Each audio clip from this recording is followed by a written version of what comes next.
Ela era a voz escondida do The Supremes. Se você não é familiar com o nome dela, não se preocupe, porque Florence sempre foi essa figura que, apesar de ter um talento enorme, acabou ficando à sombra do brilho de Diana Ross. Mas olha, não se engane, a história dela é muito mais profunda do que a gente imagina, cheia de altos, baixos, reviravoltas, um bocado de tragédia e até um quê de injustiça. Então vem entender como foi a vida dessa mulher, a fundadora do The Supremes, que ajudou a moldar o som da Motown e depois viu tudo desmoronar. E aí, pessoal, sejam bem-vindos ao canal Isto é Fato, onde a gente conta as histórias de vida de pessoas que marcaram a nossa sociedade. Sem enrolação, vamos logo começar. Florence Glenda Ballard nasceu em 30 de junho de 1943, em Detroit, Michigan. Detroit, naquela época, era o berço da indústria automobilística e uma cidade fervilhando de oportunidades. Mas, para muita gente, era também um lugar onde a pobreza e a desigualdade davam as caras. Florence cresceu ali, numa família grande e humilde, e desde pequena já dava sinais de que a música era a sua paixão. E ela não estava sozinha. Detroit era um viveiro de jovens talentos, especialmente no bairro de Brewster Douglas, onde ela cresceu.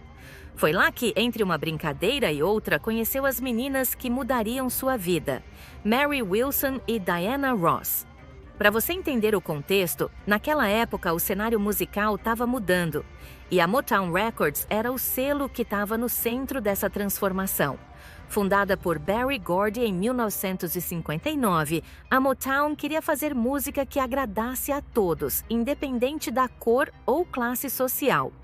E de olho nesse sonho de sucesso, Florence, Mary e Diana formaram o grupo Primates em 1959, quando Florence tinha apenas 16 anos.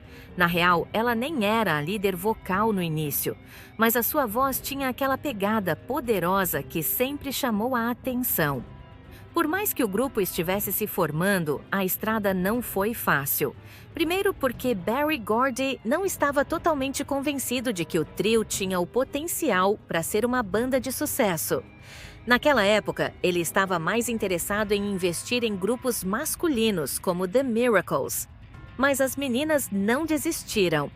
Florence, com sua personalidade forte e energia de sobra, foi quem insistiu para que continuassem tentando até serem aceitas na Motown. Foi ela quem arriscou, quem acreditou até o fim. A persistência delas finalmente deu certo e elas foram contratadas pela Motown em 1961. Foi aí que o Primates se tornou The Supremes. O grupo, que ainda estava buscando uma identidade, passou alguns anos sem muitos hits.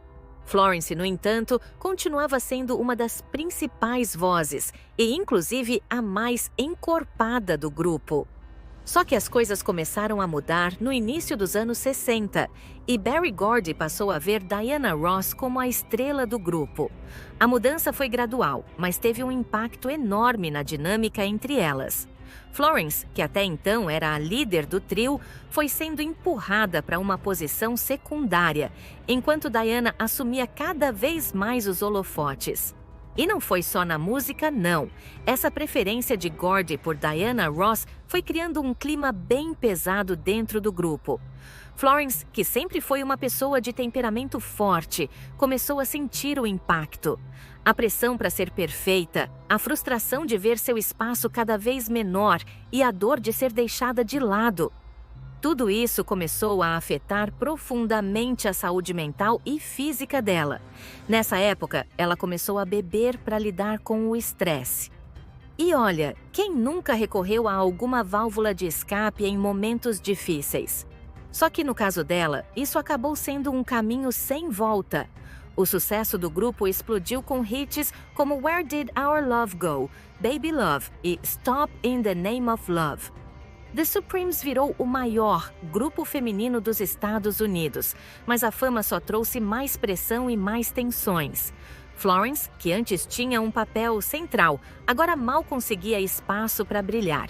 E para piorar, começou a enfrentar problemas pessoais e profissionais, inclusive de assédio. que só a deixaram ainda mais fragilizada. Berry Gordy estava cada vez mais decidido em transformar Diana Ross na estrela e, aos poucos, foi empurrando Florence para fora dos holofotes. Essa pressão constante e o sentimento de rejeição afetaram Florence de um jeito devastador. E ela não se afastou só do grupo, ela foi se afastando dela mesma. A voz poderosa foi sendo silenciada, a confiança minada. Para quem assistia de fora, era nítido que havia algo errado, mas a maioria das pessoas não tinha ideia da gravidade da situação. Em 1967, Florence foi oficialmente demitida dos Supremes. Imaginem o baque. Ela, que havia ajudado a fundar o grupo, foi expulsa justamente no auge do sucesso. A Motown até ofereceu um cheque de $140 mil e um contrato para a carreira solo, mas era tarde demais. Florence estava quebrada por dentro. Tentando reconstruir a vida, ela lançou um álbum solo, mas não teve sucesso. Sem o suporte da Motown, sem as conexões e sem o investimento que Diana Ross teve, ela foi caindo em um limbo, onde a depressão e o alcoolismo dominaram. Florence enfrentou dificuldades financeiras, acabou vivendo de assistência social e até chegou a ser despejada. É surreal pensar que uma pessoa que esteve no topo, ajudando a criar uma das bandas mais icônicas da Motown, estava agora sem casa, sem rumo e sem apoio. Nos últimos anos, a vida de Florence foi um grande desafio. Ela ainda tentou algumas apresentações e até fez planos para retomar a carreira, mas as condições de saúde dela só pioravam. Ela teve problemas renais e outras complicações graves. Em 22 de fevereiro de 1976, aos 32 anos, Florence Ballard morreu de um ataque cardíaco, jovem demais.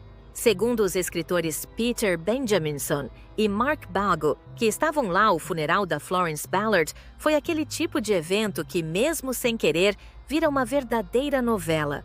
Mais de 5.000 pessoas encheram as ruas e calçadas ao redor da Igreja Batista New Bethel, em Detroit. Todo mundo lá para dar o último adeus para uma das fundadoras das Supremes, uma das vozes mais potentes do soul. Só que esse clima de despedida logo vira outra coisa, porque quem chega? Diana Ross, é claro. E chega de limusine. Pois é, se ela foi convidada, ninguém sabe dizer. Mas a entrada foi aquela coisa, bem cinematográfica. Só que em vez de aplausos, o que ela recebeu foram umas boas vaias. A galera achou que ela estava exagerando ali, aparecendo mais do que devia. Parece que até a mãe dela ficou incomodada com as vaias. Mas Diana entrou do mesmo jeito e foi direto para a primeira fila. Sentou com a família da Florence, como se nada tivesse acontecido.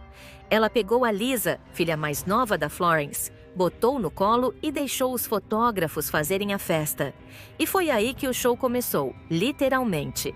Essa foto dela com a menina foi publicada em tudo que é jornal, virou a imagem símbolo do funeral. Só que o Mark Vega, que estava lá assistindo a tudo, jura que a coisa foi muito além do que só um momento de emoção. Ele conta que, do nada, Diana Ross entra na igreja num estilo muito, mas muito dramático mesmo. Vem acompanhada de 2 seguranças grandões, daquele jeito de filme. Ela atravessa o corredor central da igreja e, sem aviso, solta um grito de choro bem forte. E desmaia. Sim, ali mesmo no meio do corredor. Os seguranças já estavam prontos, pegam ela e a levam até a frente da igreja, enquanto todo mundo ali, surpreso, acompanha tudo. Vega diz que foi quase uma cena de teatro, todo mundo querendo ver o espetáculo da Ross. Segundo ele, nunca viu uma cena tão montada assim na vida. E claro, isso virou um grande debate. Para uns, Diana era uma amiga que estava sofrendo de verdade, e o povo não soube entender a dor dela.